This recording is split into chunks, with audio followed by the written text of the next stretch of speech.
So it's the end of a long day. Lucky's just had his dinner, and we're out here in the garden having a little quality time. Right, Luck? And I thought I'd share his story with you because Lucky's got the most amazing story. 2 years ago, my daughter and I were in Russia, in a little village outside of Desnogorsk, and we found this little abandoned doggy. He was starving to death. We were there for 2 days. We said we'll feed him enough in 2 days to last his whole lifetime. Not logical, but you try looking in the eyes of a starving dog, and you tell me how logical you'll be.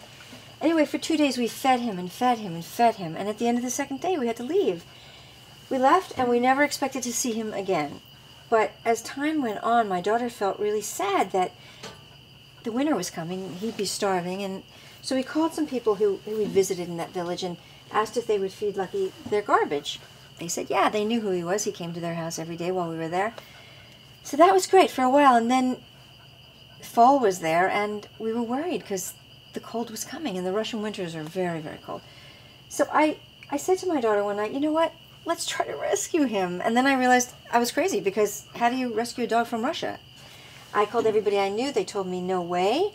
I even approached strangers if I heard them with a Russian accent in department stores, and they said no, you'll never get a dog out of Russia.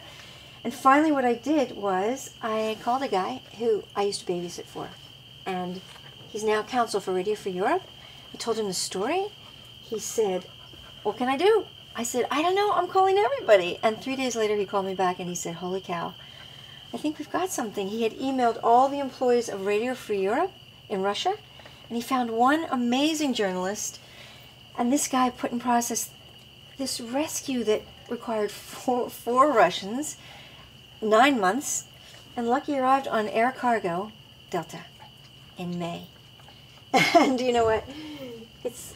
It's been the most amazing fellow, because you would never know that he came out of a background of fear and deprivation. He's just so full of love and happiness and funny and... Right, Luck? You are. So I'm going to give you a little water because I think you're thirsty right now, right? And here's what I have to tell you that's really important. It's summertime. You always have to have water for your dogs, inside or out. And you have to make sure that you never leave them in your car. Even if you crack your windows open, you have to remember that in the summertime, the temperatures inside the car are much, much hotter than outside of the car. Please don't do it. If your dog survives, he could even get brain damage. And lots of dogs don't survive that. Okay? Good, huh, Luck? Plain water. Good stuff. Good for us, too. Let me show you what he had tonight for dinner. Okay? Come on. Hi. So today's meal is Hound Ground Turkey. Cook your turkey, ground turkey, I like the dark ground turkey, at 350 degrees for about half an hour. But again, your stove is a little different than my stove. Don't want raw turkey or rare turkey, okay? Because salmonella is a problem. You can add quinoa or sweet potatoes, or rice, or millet, or a lot of other goodies. They're carbohydrates.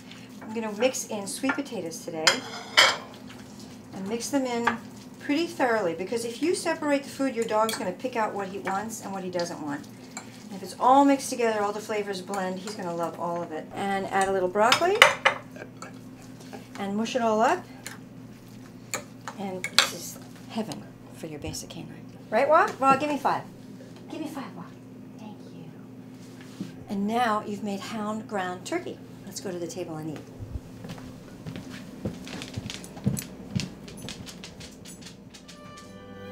Oh, you were a beautiful bride.